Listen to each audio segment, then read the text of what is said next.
សុនប៊ី3ពឹងផ្អែកលើគ្នាប៉ុន្តែដោយសារតែគាត់ឧស្សាហ៍រវល់នឹងការងារនិងស៊ើបអង្កេតករណីគាត់បានធ្វើប្រហែសក្នុងការថែរក្សាកូនប្រុសរបស់គាត់ឥឡូវខ្ញុំក្រឡេកមើលកូនប្រុសខ្ញុំនៅលើក្រែមន្ទីរពេទ្យវាបានធ្វើឲ្យប្រធានផ្នែកលីនមានអារម្មណ៍ថាមានកំហុសយ៉ាងខ្លាំងនៅក្នុងបេះដូងរបស់គាត់នៅពេលដែលប្រធានលីនកំពុងដើរទៅផ្ទះជាមួយកូនប្រុសរបស់គាត់នៅក្នុងដៃរបស់គាត់រថយន្តប៉ូលីសមួយគ្រឿងបានទាញឡើងក្បែរពួកគេអ្នកបើកបរឈ្មោះបៃសៀវឿនជាសហការីមកពីកម្លាំងនគរបាលព្រំតុនការប្រយុទ្ធគ្នាជាច្រើនឆ្នាំបានធ្វើឲ្យគាត់លងស្នេហ៍ជាមួយប្រធានលីនវ័យកណ្ដាលដែលមិនសប្បាយចិត្តវាគ្រាន់តែថាទោះបីជាប្រធានផ្នែកលីនដឹងពីចិត្តណារបស់បៃសៀវយីងក៏ដោយប៉ុន្តែមិនដែលហ៊ានទទួលយកវាដោយញីទេគ្រាន់តែប្រពន្ធរបស់គាត់បានស្លាប់ដោយដៃរបស់ក្រុមក្មេងទំនើងគោលបំណងរបស់ឃាតគឺដើម្បីសងសឹកនីលីនទោះបីជាករណីនៃឆ្នាំនោះត្រូវបានដោះស្រាយជាយូរមកហើយក៏ដោយទោះយ៉ាងណាប្រធានផ្នែកលីនបានស្ដីបន្ទោសខ្លួនឯងចំពោះការសម្លាប់ប្រពន្ធរបស់គាត់នៅក្នុងបេះដូងរបស់គាត់ដូច្នេះសូម្បីតែប្រឈមមុខនឹងបេះដូងរបស់បៃសៀវយីងខ្ញុំនៅតែមិនហ៊ានទទួលយកវាដោយងាយនៅក្នុងរោងចក្រប្រដាប់ក្មេងលេងដែលផ្កាត្រូវបានបែងចែកជាទ្រព្យសម្បត្តិតម្រងនំពីរក្មេងស្រីចំណាក់ស្រុកជាច្រើនមកពីកន្លែងផ្សេងទៀតកំពុងធ្វើការយ៉ាងខ្លាំងនៅតាមបណ្ដាញសន្និបាតសិក្ខាសាលាកម្មការិនីវ័យក្មេងម្នាក់ក្នុងចំណោមនោះមានឈ្មោះថាចេនស៊ីវយូតារាសម្ដែងរូបនេះគឺជាតារាសម្ដែងចាំងហ៊ានដែលកាលពីមុនបានផ្ដល់អនុសាសន៍ដល់ស្នាដៃមួយទៀតដែលគាត់បានសម្ដែងនៅក្នុងមហោស្រពរីករាយក្មេងស្រីចេនស៊ីវយូវ័យក្មេងនិងស្រស់ស្អាតបានទាក់ទាញចំណាប់អារម្មណ៍របស់ម្ចាស់រោងចក្រថៅកែទំពេកនេះមានល្បិចកនិងវង្វេងស្មារតីគាត់បានដោះសារដើម្បីផ្ដល់ប្រាក់ខែដល់ចេនស៊ីវយូទាក់ទាញគាត់ឲ្យទៅការិយាល័យដើម្បីធ្វើការវាយប្រហារមិនសមរម្យចេនស៊ីវយូមិនអាចទ្រាំទ្រនឹងភាពអាម៉ាស់និងទប់ទល់បានទេដូចគ្នានឹងអ្នកទាំងពីរកំពុងហែកដាច់ពីគ្នាលេខាស្រីនៃឧទ្យានប្រដាប់ក្មេងលេងព្រះនាងហ្វេនភ្លាមបានលួចចូលលេខាពិតប្រាកដនេះគឺជាអ្នកតំណាងដែលត្រូវបានបញ្ជូនដោយពាណិជ្ជករហុងកុងទោះបីជាអ្នកគ្រប់គ្រងគាត់មានតណ្ហាក៏ដោយក៏គាត់មិនហ៊ានធ្វើឲ្យភីគីមខាងទៀតអាក់អន់ចិត្តដែរដូច្នេះគាត់បានអនុញ្ញាតឲ្យចេនស៊ីវយូទៅដោយមិននឹកស្មានថា Concubine Zen បានយកខ្សែវីដេអូមកចាក់នៅមុខអ្នកចាត់ការហ៊ីអ្នកគ្រប់គ្រងគាត់មានការភ្ញាក់ផ្អើលយ៉ាងខ្លាំងនៅពេលដែលបានឃើញវីដេអូនៅក្នុងម៉ាស៊ីនថតវីដេអូគ្រាន់តែសួរ Concubine Zen នៅអ្វីដែលនាងចង់បានវាប្រែថាភ្នាក់ងារវីដេអូទាំងអស់សុទ្ធតែជាអ្នកគ្រប់គ្រងគាត់រូបភាពបេក្ខជននៃការចាប់រំលោភបុគ្គលិកនៅក្នុងការិយាល័យអ្នកគ្រប់គ្រងគាត់ត្រូវបានគេច្របាច់ភ័យស្លន់ស្លោសួរមនុស្សម្នាក់ទៀតនៅអ្វីដែលពួកគេចង់ធ្វើ Concubine Zen អះអាងថាជាប្រធានយីហោអាល្លឺម៉ង់ដែលផ្ញើដោយហុងកុង59អ្នកគ្រប់គ្រងគាត់នឹងត្រូវធ្វើការឲ្យពួកគេនាពេលអនាគតនៅទីនេះអ្នកបានបំផ្លាញក្មេងស្រីធ្វើការសរុបចំនួន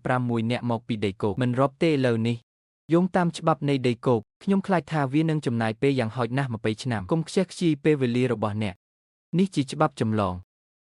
ខ្ញុំនឹងប្រាប់អ្នកពីអ្វីអ្នកគ្រប់គ្រងអ្នកត្រូវបានរំខានដោយប្រជាជនរបស់យើងជាយូរមកហើយក្នុងកំឡុងពេលជួសជុលដំឡើងភ្នែកកាមេរ៉ាស្វ័យប្រវត្តិដែលពិបាកចាប់ដោយភ្នែកទេរាល់ចលនារបស់អ្នកគឺស្ថិតនៅក្នុងដៃរបស់យើងហើយទេអ្នកចង់អីខ្ញុំធ្វើអ្វី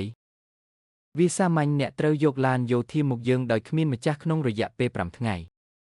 ហេនេះខ្ញុំមិនចង់បានវាទេខ្ញុំដឹងពីសមត្ថភាពរបស់អ្នកលាតដៃរបស់អ្នកអាចចាប់យកបានគ្រប់ទីកន្លែងបើមិនដូច្នោះទេអ្នកនឹងមិនផ្ទុះលឿនទេយើងនឹងមិនចំណាយប្រាក់ច្រើនលើអ្នកទេ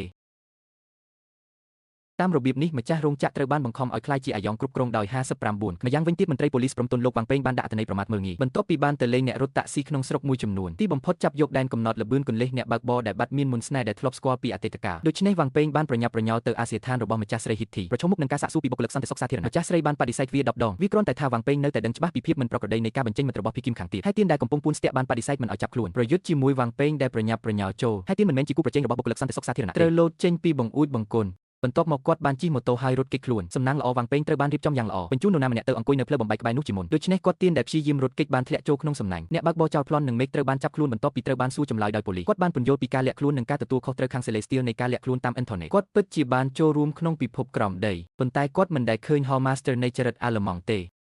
អ្នកដែលទាញគាត់ចូលទៅក្នុងទឹកហើយតាក់ទងគាត់តែម្នាក់ឯងគឺ59ដេញហួរដំបងក្រហមយកថ្មិញមាសពីហុងកុងបន្ទាប់ពីនាយកដ្ឋានសន្តិសុខសាធារណៈទទួលបានតម្រុយបញ្ជូននរណាម្នាក់ឲ្យចាប់ផ្ដើមឃ្លាំមើលយ៉ាងជិតស្និទ្ធយប់នេះប៉ៅយ៉ាជីនកំពុងរៀបចំសារនៅផ្ទះរៀបចំពិធីណែនាំសម្រាប់អ្នកជ្រើសរើសថ្មីពី3នាក់នីលីនដែលស្ទាក់ចាប់បានឃើញថាពេលវេលាទំហើយដឹកនាំក្រុមចូលទីធ្លាវាគ្រាន់តែថាប៉ៅយ៉ាគីនគឺជាក្មេងទំនើងដែលស្លាប់ហើយនៅតែមិនច្បាស់នឹងស្លាប់នៅចំពោះមុខការឡោមព័ទ្ធរបស់បុគ្គលិកសន្តិសុខសាធារណៈបញ្ជាឲ្យបរិះឡូឡូធ្វើវាជាមួយគ្នាបទភ្លេងដូចសៀវភៅជាមួយបុគ្គលិកសន្តិសុខសាធារណៈវ៉ាវសូមអញ្ជើញមកលើបន្ទាប់ពីការតស៊ូអស់សង្ឃឹមប្រធានផ្នែកនេះបានសម្លាប់ធ្មេញក្រហមដាញ់ដែលផ្ញើដោយ59ពីសមាជិកនៃអង្គការដែលត្រូវបានចាប់ខ្លួនបុគ្គលិកសន្តិសុខសាធារណៈបានដឹងថាប្រធានសាវយីហោអាល្លឺម៉ង់តែងតែប្រើលេខាស្ត្រីម្នាក់គឺលោក Concubine Zen ដើម្បីតំណាងនឹងចេញបទបញ្ជាបន្ទាប់ពីការស៊ើបអង្កេតរបស់ប៉ូលីសពួកគេបានដឹងថា Concubine Zen គឺ